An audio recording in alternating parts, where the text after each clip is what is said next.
Hi everyone, thanks so much for joining me today. I want to first just acknowledge that my subscribers, the faithful ones who have stayed with me this long, I appreciate your support. And I'm not that popular as far as the channel is concerned, but I do have the desire and passion to create videos to just express the truth and to as far as I know it, and that is my driving force. It is not the number of subscribers, but it is just to have a platform where I can voice my truth and hopefully to like-minded people who also enjoy looking outside the box, researching, examining things around us for what they are. And that is why I chose look around, just look around as my theme and my motto. And because, God has given us through our own senses and our minds the ability to discern things that are right in front of us. And so with that said, today's video, the topic is the dynamic between the moon, earth, and sun. As far as when you think about it long and hard, you really just come to the realization that we have been lied to so much that common sense has just taken a back seat to everything. But I want to pose this question in this video: how in the world are they revolving around each other when the other is also in motion constantly? How in the world can the moon ever catch up to the earth?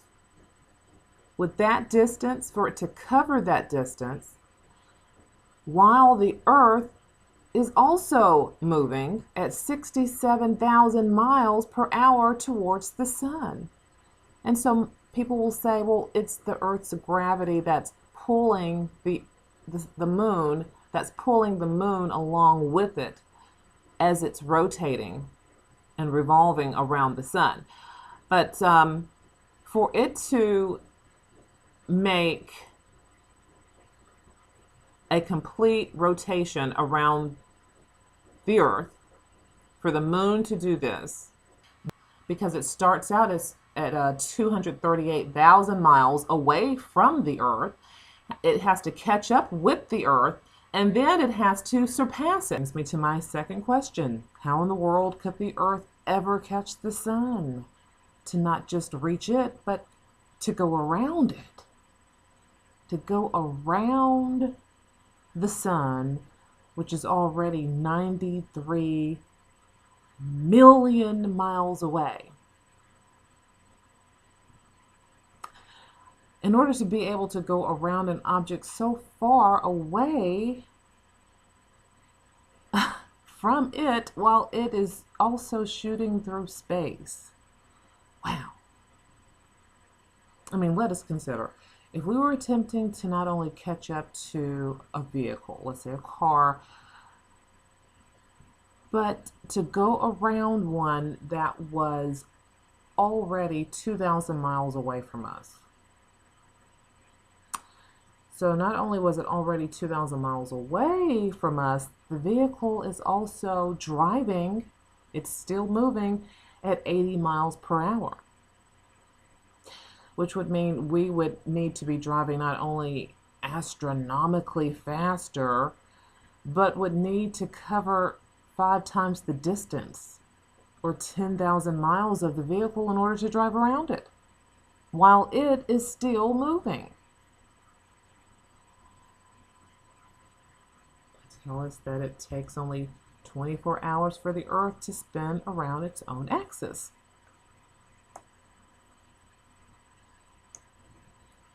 The Earth being approximately 24,000 miles in diameter.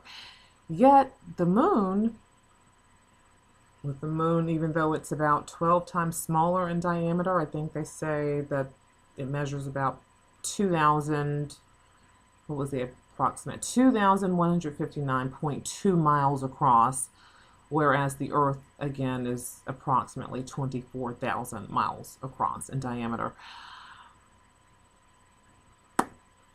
So even though the moon is significantly, it's like 1/12 the the size of the Earth, it still takes 27 days for it to spin around its own axis. Well, of course, they had to make the moon go very, very slowly for that to even occur. I mean, if it takes 27 days for it to go around its own axis and it's just 1/12 the size of the Earth, then it would be going approximately 3.3 miles per hour, rotating on its axis or spinning on its axis, while of course it is rotating around the Earth for said speed of 2,278 miles per hour, while the Earth is rotating around the Sun at 67,000 miles per hour. This seems quite strange. I mean, especially when you factor in gravity. Gravity, the gravitational pull.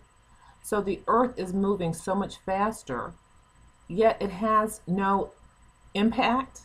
The gravity of the Earth has no impact on how fast the moon spins and orbits. I mean, that just does not make sense in everyday life. If you imagine a little roundabout merry-go-round at the playground, attached to it is a long string with the weight on the end of it. The faster that roundabout spins, the faster that weighted string is going to spin. And that weighted string is not going to have its own velocity separate from the roundabout. No, because it is the force of the roundabout determines the speed of that weighted string.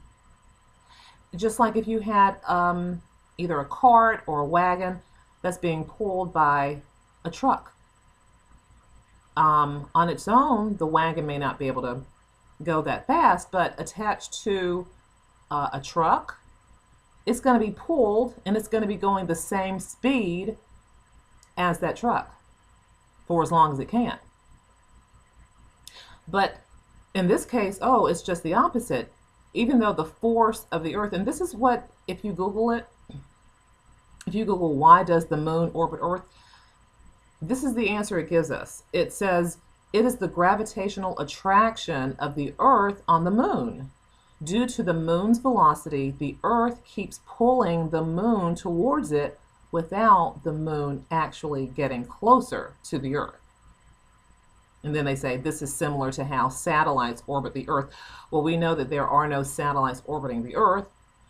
The same way, it makes no sense whatsoever that something that is much smaller and much slower than the Earth can somehow withstand and resist the speed of the Earth's spin. The Earth is being pulled, so shouldn't the moon be moving at the same rate as the Earth? I mean, it is bigger after all. It just doesn't make sense. It doesn't make common sense. Common sense is what we are focusing on. And the same with the Earth rotating around the sun. If the sun is that strong to be pulling it towards it without ever getting closer, as they say, it's just going to, help keep the distance, maintain its distance, a safe distance from the sun, to be able to make one complete revolution around the sun without getting too close to it. So the gravity, once again, determines, you can get close, but not so close that you'll burn up. Same with the Earth not being able to, the Earth not being able to suck in the moon into its own atmosphere because what? Just because the law of gravity says so? I think not.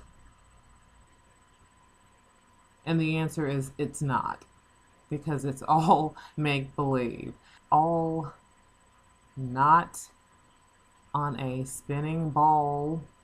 None of us are on a spinning ball Earth. the Earth is truly stationary. It is fixed, it is flat, and it has a firmament above us, also known as the dome. And that is what it is. It is the sun, the moon, the stars.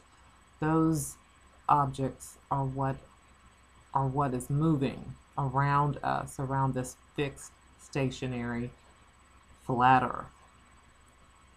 Well, people, until the next time, I hope that you like the video. If you do, please give it a thumbs up. Please like and subscribe. Until the next time, you take care.